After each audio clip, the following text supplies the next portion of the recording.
a society which soon will be governed by these female lunatics, because men are stupid enough to let it happen and women are sick enough to invent this insanity.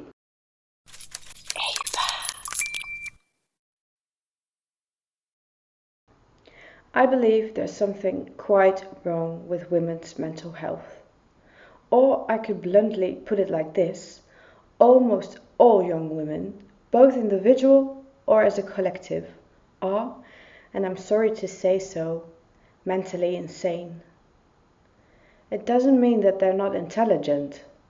On the contrary, women can work with male inventions, take over male jobs, drive their cars, fly planes, and anything else that men came up with. However, whenever women themselves come up with something, they always seem to create the exact opposite of the goal they want to achieve. Mostly by screaming, yelling, aggression, physically remove the students, and portraying themselves as ill-treated victims.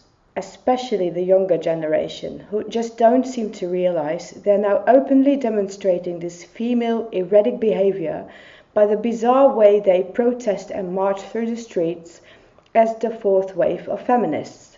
It's typically female to achieve equality, and once they have it, continue to whine about trivial things, blowing them up to disproportional problems like the way men sit, or how men explain things, or how they open the door or don't open the door for them, or how men approach them, how they operate the air conditioning. It's the air conditioning that's sexist. I know.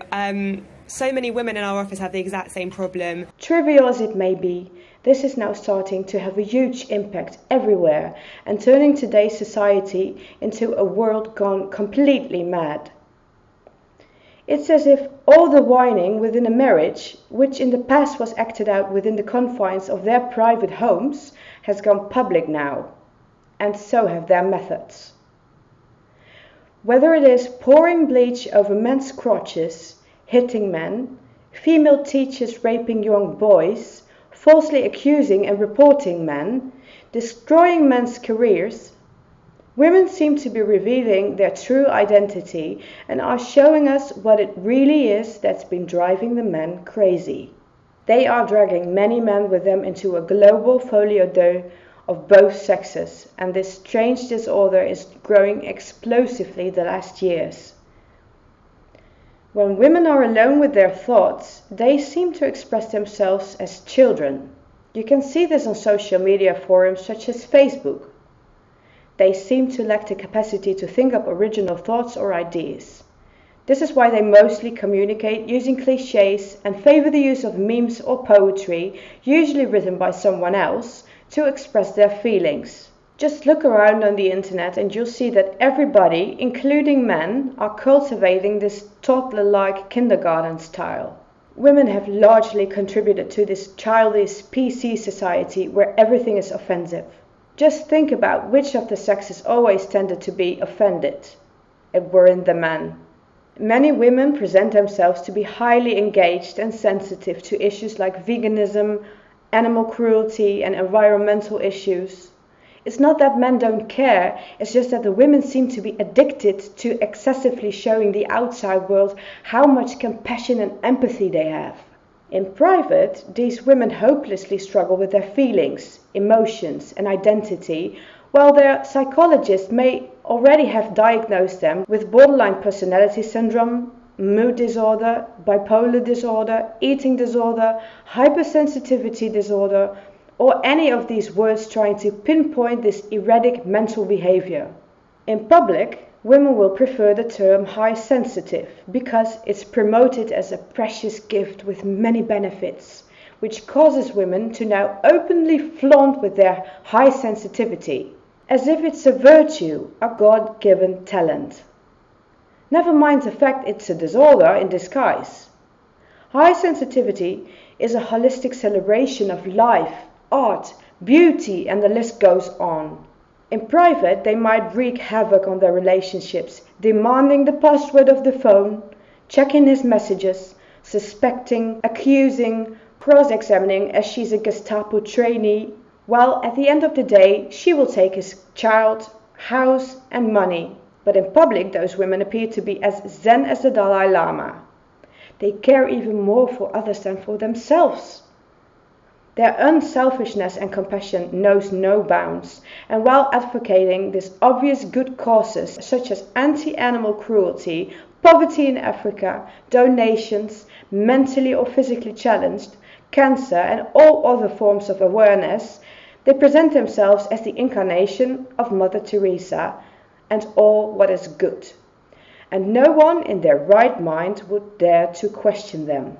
But their underlying pathology is much more savage, as women use these ideological utopic views and male wisdom as a vehicle of doctrine. And they are transforming society into a man-hating society by blaming men for all what's not good about their patriarchal society.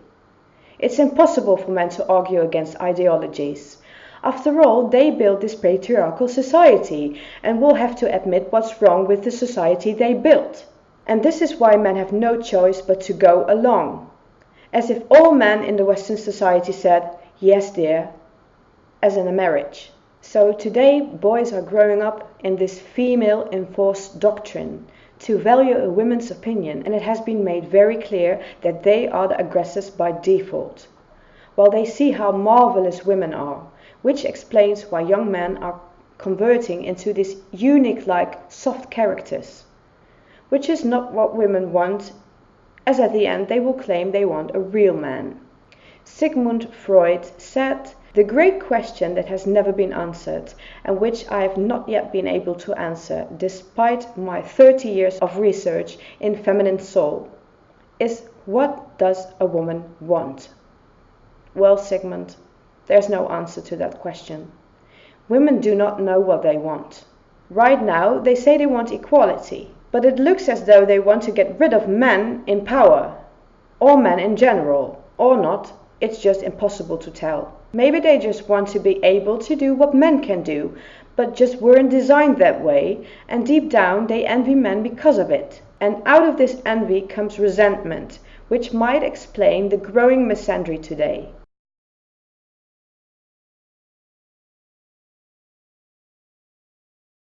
It's common knowledge, women always have been the ones calling the shots in almost any family.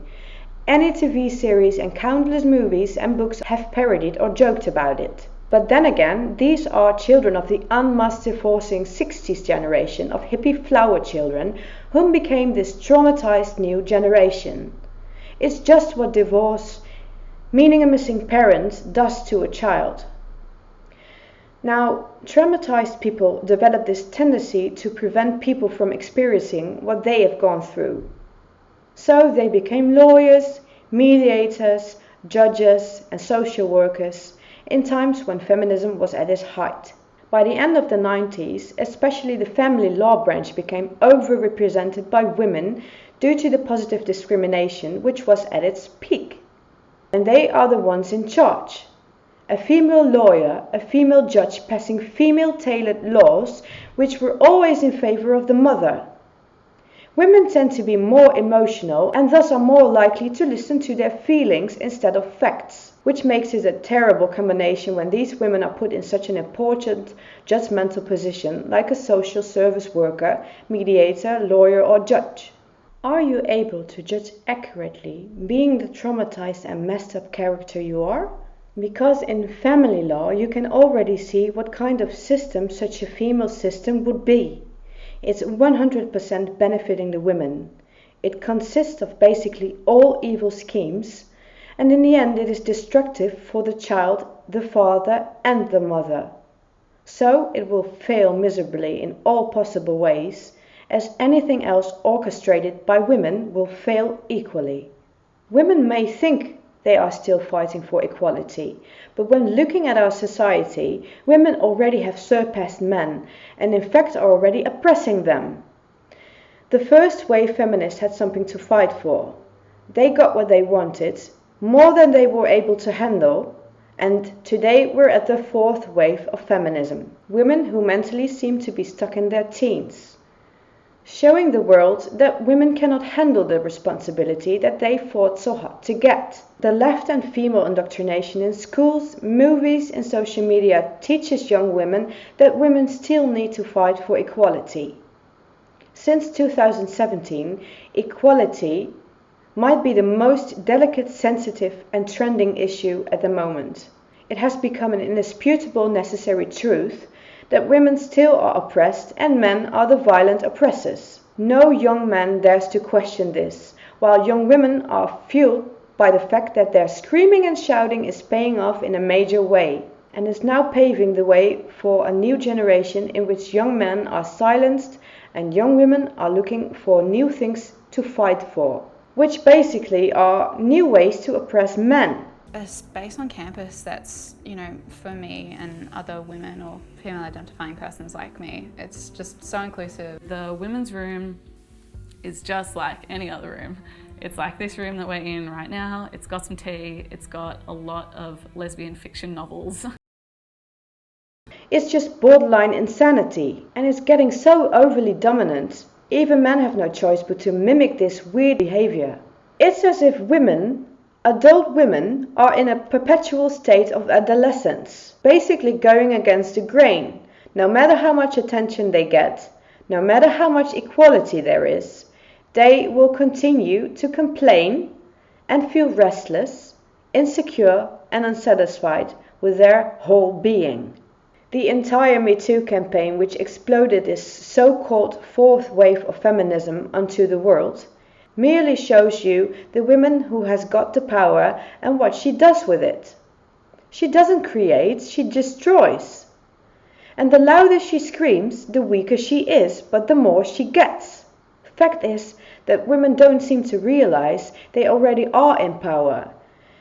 And they completely overthrew the patriarchal system with the Me Too movement by converting the initial sexual harassment into a doctrine in which sexual harassment can apply to anything a man does and proclaiming each existing man guilty by suspicion just because he is a man. Whereas the woman is always the victim and therefore by default innocent.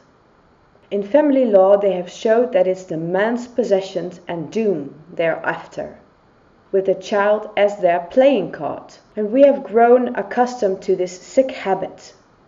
With the Me Too rage, they have shown how they can bring down and hunt down men.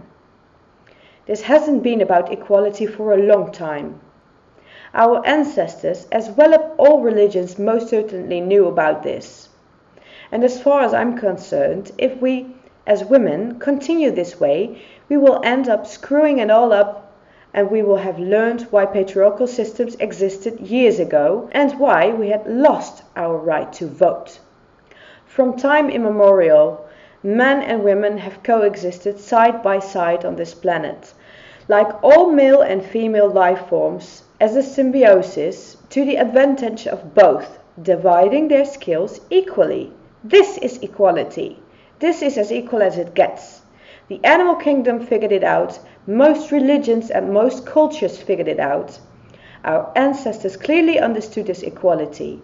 Men do the jobs they're good at. Women do the jobs they're good at. Women are now fighting against biological factors, and it's a fight they can never win. Men have this innate interest to explore, examine and build worlds. Women just don't have that. Their innate interest is to explore, examine themselves and build fat around it to develop yet another disorder. You cannot co-govern a world when your interest primarily consists of who slept with whom and gossiping about it. Because whichever way you twist it, this is the main interest of women. It's shopping, shoes, sex and slander.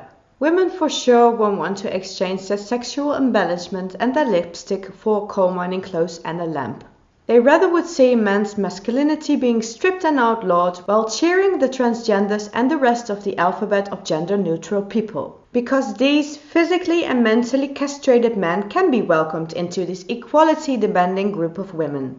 As long as they don't participate in sports or enter their safe spaces. Female-only safe spaces. No men allowed. The seat of the equivalent of the whites-only benches in South Africa's apartheid era. That's not equality though. It's actually the exact opposite of gender equality. That's a weird kind of confused female supremacy and eradicating of all that's masculine. What do those young women do in their university safe spaces? They finger paint, for one thing, and this is frighteningly underlining the kindergarten-like state of mind of these women. One should expect them to read Nietzsche or Confucius or Plato, but these are all men. How long before US campuses will start burning books written by men? After all, it's all mansplaining. Women are mentally insane. And right now they are dragging the entire Western civilization, men included, into this unbelievable farce which is rapidly evolving into a plain, sick and disturbed society. A society which soon will be governed by these female lunatics, because men are stupid enough to let it happen and women are sick enough to invent this insanity. It seems women have invented something after all besides the brown bag. Incoherent insanity within a society. This seemed to be the first time in history of mankind, a forbidden word, women actually are at liberty to do this. We don't know for sure though. Maybe it did occur in the history of mankind before, with the mythical Amazons. Men were killed and just a few of them were kept alive for offspring. If it's not a myth, but the building up to a new, all-female dominated society, we do know what lies in store for men, and how this is all going to end for them.